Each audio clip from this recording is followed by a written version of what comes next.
کو آج تک جس اینگل سے دیکھا ہے اور جس سوچ کے ساتھ ہم نے پڑھا ہے وہ ہماری سوچ یہی ہے کہ اس کی صورتیں یا آیتیں نماز کے لیے ہم کو نماز میں پڑھنی ہیں یا اس کی تلاوت سے اپنے نامہ اعمال کے اندر کچھ ثواب کا اضافہ کرنا ہے اور کچھ ضروری مسائل سے متعلق ہمیں قرآن مقدس سے استفادہ کرنا ہے۔ کبھی یہ ذہن میں آتا ہے کہ یہ کتاب سننے کے لیے ہے، اسے سنا جائے کہ اس کے سننے پر اللہ کی رحمتوں کا نزول ہوتا ہے۔ ہم نے اس اعتبار سے بھی قرآن کو سمجھنے کی کوشش کی اور قرآن سے متعلق اپنے نظریات ہم نے قائم کیے، لیکن آج میں قرآن مقدس کے جس گوشے کو آپ کے سامنے اجاگر کرنا چاہتا ہوں وہ یہ ہے کہ یہ قرآن حق دکھانے والی کتاب ہے۔ میرے پیارے آقا صلی اللہ تعالی علیہ وسلم کے پیارے دیوانوں،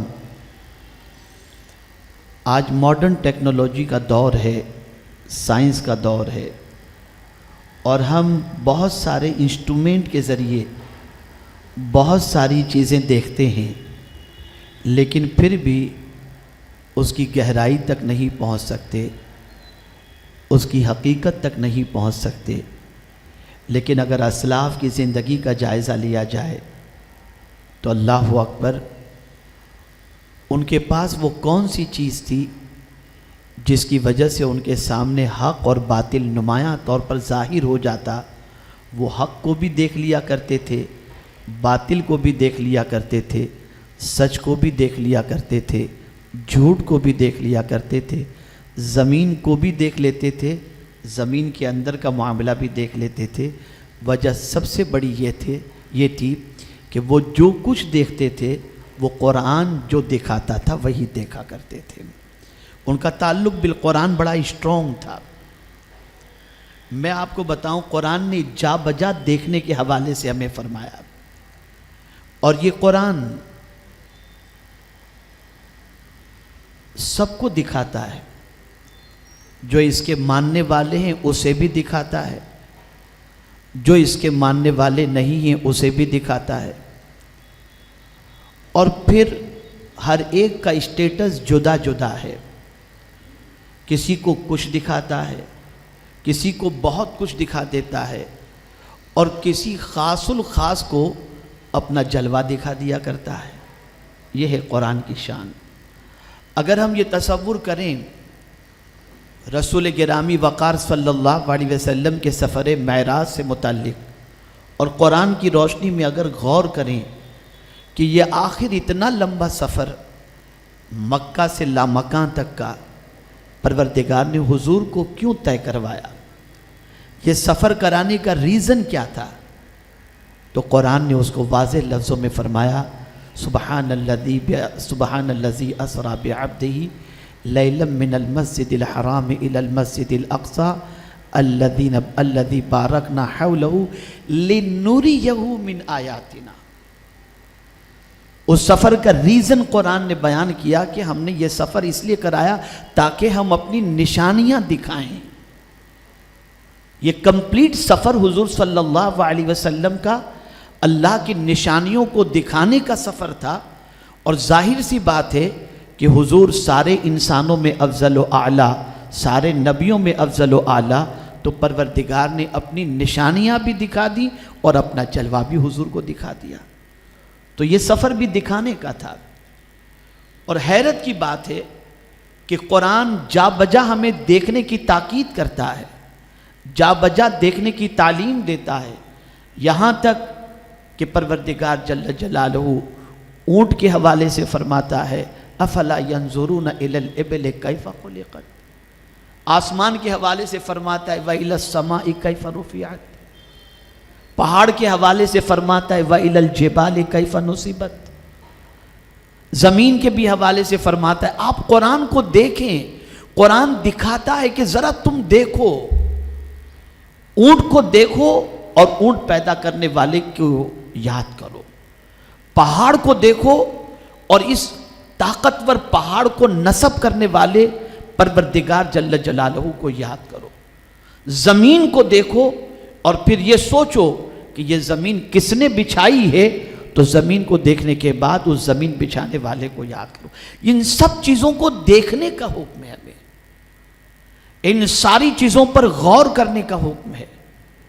میرے پیارے آقا صلی اللہ تعالی علیہ وسلم کے پیارے دیوانوں، تو قرآن ہمیں دیکھنے کی تعلیم دیتا ہے، قرآن ہمیں بہت ساری چیزوں کو دکھاتا ہے، لیکن یہ قرآن مقدس کا جو ہم سے مطالبہ ہے دیکھنے کے حوالے سے، میں یہ سمجھتا ہوں کہ قرآن کی روشنی کے اندر ہم نے نہ چیزوں کو دیکھنا شروع کیا ہے، نہ چیزوں کے حوالے سے غور کرنے کی کوشش کرتے ہیں، نہ کبھی ہماری توجہ اس طرف جاتی ہے کہ پروردگار جل جلالہ نے یہ جو پیدا کیا ہے ہم اس کو اس نظر سے دیکھیں کہ پروردگار نے اس کو کس طریقے سے پیدا کیا، اس کو کس طریقے سے تخلیق فرمائی۔ ہماری توجہ اس کی طرف نہیں جاتی، جو قرآن دکھاتا ہے وہ ہم نہیں دیکھتے۔ اور پھر حیرت کی بات ہے کہ جو قرآن دکھاتا ہے وہ نہیں دیکھتے، اور تھوڑا بہت کچھ نظر آ بھی جائے تو اس پر اتنا یقین نہیں ہوتا، اور نہ اس کے اوپر ہمارے اندر چلنے کا جذبہ پیدا ہوتا ہے، بلکہ ہماری سچویشن یہ ہے کہ جو آج ڈپلیکیٹ چیزیں جو الیکٹرانک میڈیا کے ذریعے دکھائی جاتی ہیں، کہاں کا پکچر، کہاں کا فوٹو، کہاں نصب کر دیا گیا، کہاں فٹ کر دیا گیا، کہاں لگا دیا گیا، ساری وہ چیزیں جس سے ہمارا کوئی بظاہر فائدہ نہیں بلکہ حقیقت میں بھی کوئی فائدہ نہیں، ہم اسے دیکھتے ہیں اور اسے دیکھنے کے بعد اپنے فیوچر کے حوالے سے پلاننگ بناتے ہیں۔ میں یہ سمجھتا ہوں انسان کی بنائی ہوئی اور دکھانے والی چیزوں کے اندر وہ سچائی نہیں ہے جو اللہ عز و جل سچائی ہمیں قرآن کی روشنی میں دکھاتا ہے۔ آپ دیکھیں پروردگار جل جلالہ کی بارگاہ کے اندر حضرت ابراہیم علیہ السلام نے بھی دیکھنے کی گزارش کی، اور کیا دیکھنا چاہتے تھے؟ تو قرآن کہتا ہے رب ارنی کیف تحیی الموتى، میرے مولا مجھے دکھا تو مردوں کو کیسے زندہ کرتا ہے۔ آپ ذرا دیکھیں تو پتہ یہ چلا نبی اگر کوئی سوال اللہ کی بارگاہ میں کرتے ہیں تو بیجا سوال نہیں ہوتا، ان کا سوال جو ہوتا ہے وہ اللہ عز و جل کی بارگاہ کے اندر وہی ہوتا ہے جو سوال پروردگار جل جلالہ کی بارگاہ کے اندر قبول بھی ہو، اور پروردگار جل جلالہ اس سوال کے مطابق ان کے سوال کو پورا بھی فرمائے۔ تو دیکھنے کی بات وہاں پر بھی نظر آتی ہے۔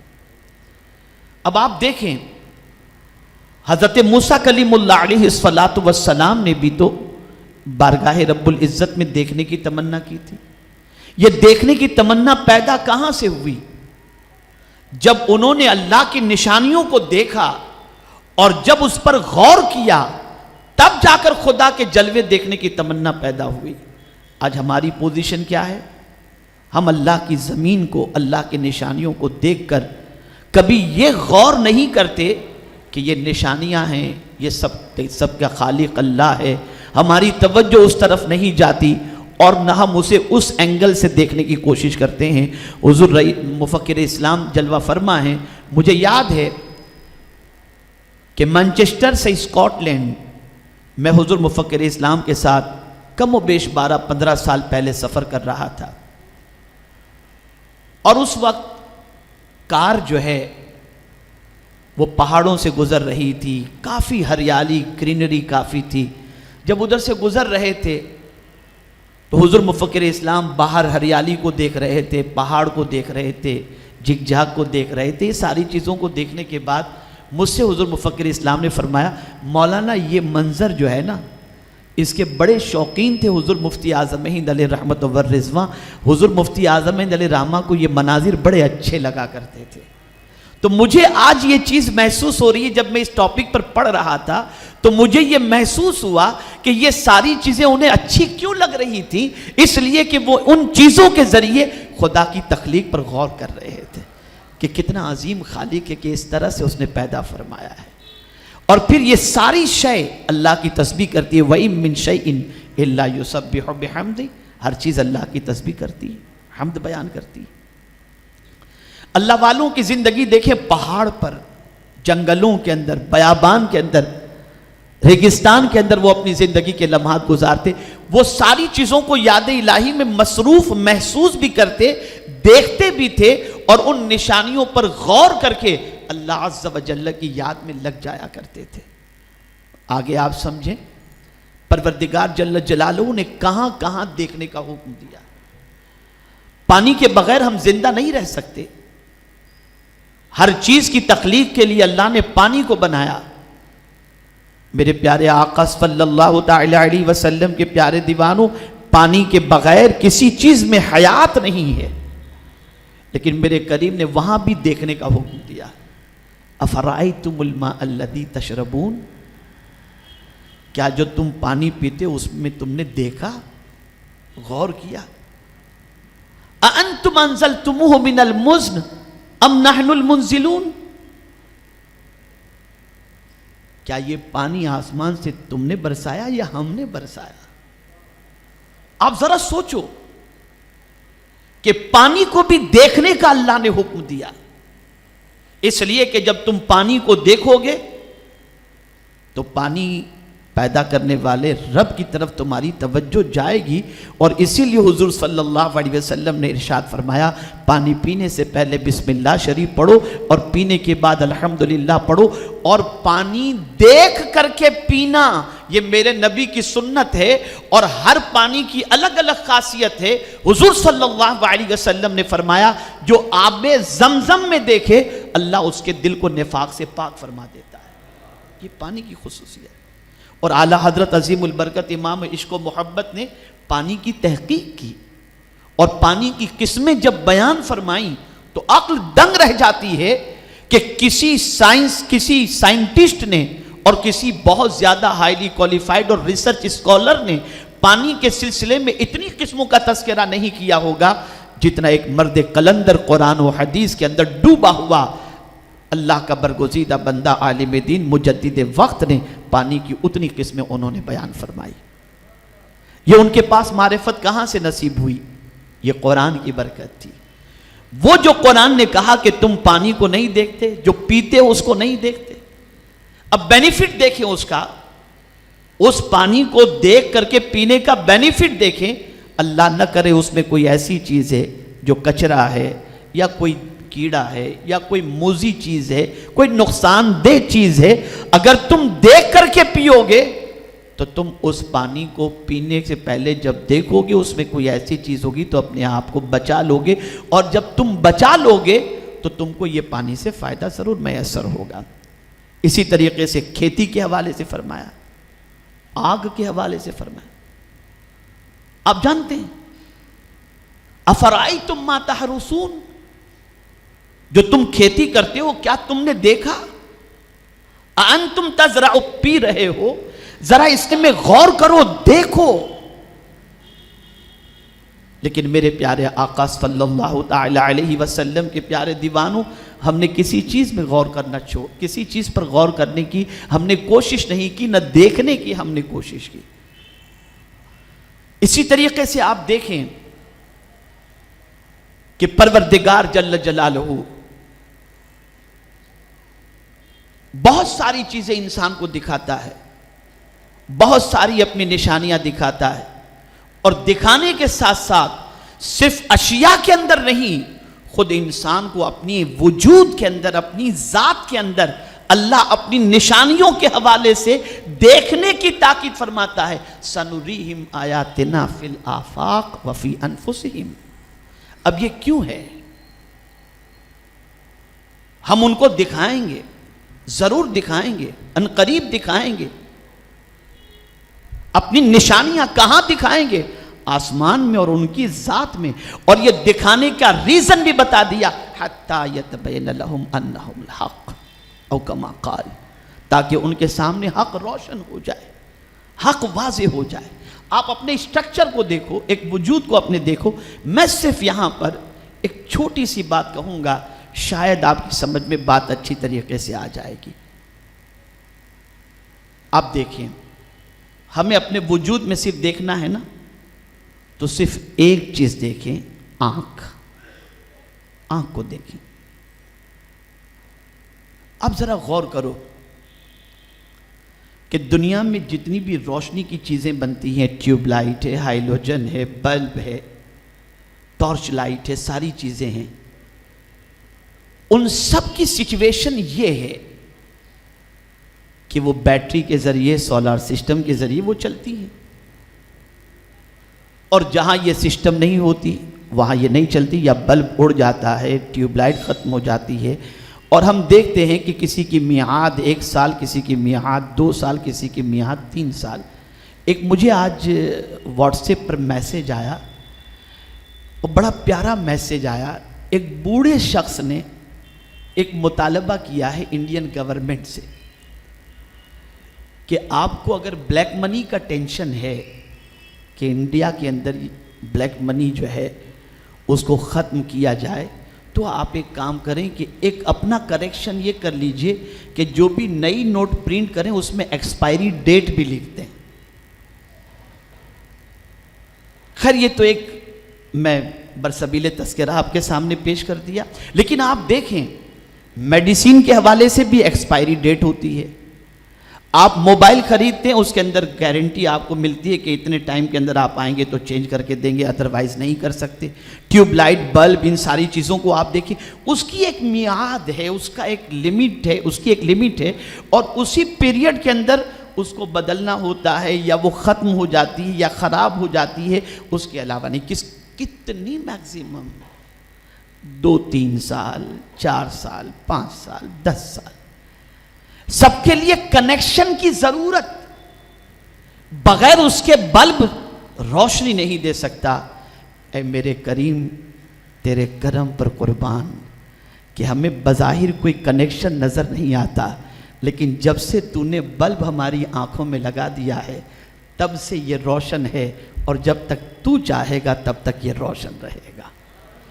کوئی کنیکشن نہیں، کوئی چارجر نہیں جو اسے چارج کر رہا ہو، یہ صرف میرے کریم کی ذات ہے جس نے ہماری ذات کے اندر، ہمارے وجود کے اندر یہ چیز رکھ دی ہے، جس کے ذریعے ہمارے دیکھنے کا عالم یہ ہے کہ زمین سے ہم آسمان کی بلندی کو دیکھتے ہوئے نظر آتے ہیں۔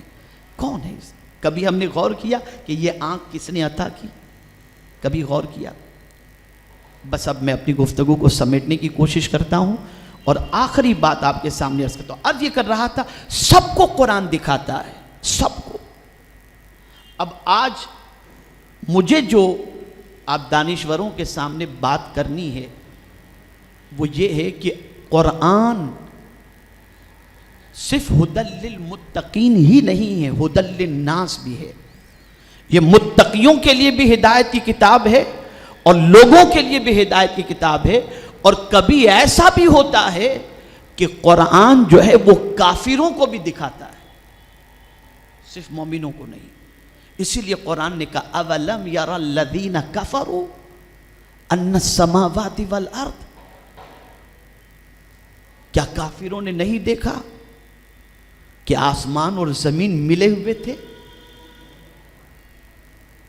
ففتقناہما، ہم نے ان دونوں کو جدا کیا۔ زمین اور آسمان دونوں ملے ہوئے تھے، جدا کرنے والی ذات یہ میرے کریم کی ہے، یہ پالنہار حقیقی کی ہے، یہ معبود برحق کی ہے۔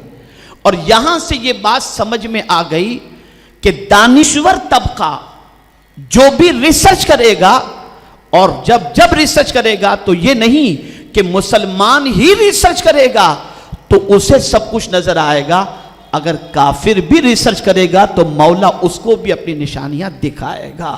افسوس، 100,000 افسوس، مسلمان جو ہے وہ پکچر دیکھنے میں رہ گئے اور کافر تحقیق کرنے میں لگ گئے۔ نتیجہ یہ ہوا کہ آج میکسیمم بڑے سائنٹسٹ آج کے دور کے اندر جو نظر آتے ہیں وہ غیر ہی نظر آتے ہیں، اس لیے کہ وہ قدرت کی نشانیوں میں دیکھنے کی انہوں نے کوشش کی، اور مسلمانوں نے 2 بجے تک پکچر دیکھنے کی کوشش کی۔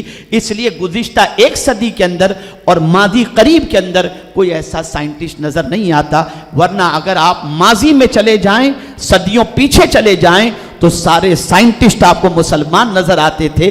وجہ سب سے بڑی یہ تھی کہ جو قرآن دکھاتا تھا وہ دیکھتے تھے، وہ تحقیق کرتے تھے۔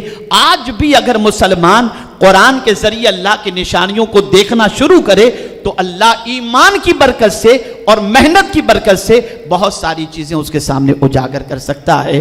اس لیے ہمیں چاہیے کہ ہم قرآن کی روشنی میں اللہ کی نشانیوں کو دیکھیں، اپنی نگاہوں کی حفاظت کریں، اور اللہ جو دکھاتا ہے اسے دیکھنے کی کوشش کریں۔ اللہ رب العزت جل جلالہ آقا کریم رؤوف الرحیم علیہ التحیۃ والتسلیم کے صدقہ و توفیل ہم سب کو قرآن کی روشنی میں حق دیکھنے کی توفیق نصیب فرمائے، حق سمجھنے کی توفیق نصیب فرمائے، اور پروردگار جل جلالہ ہم سب کو معرفت آیات، معرفت قرآن نصیب فرمائے۔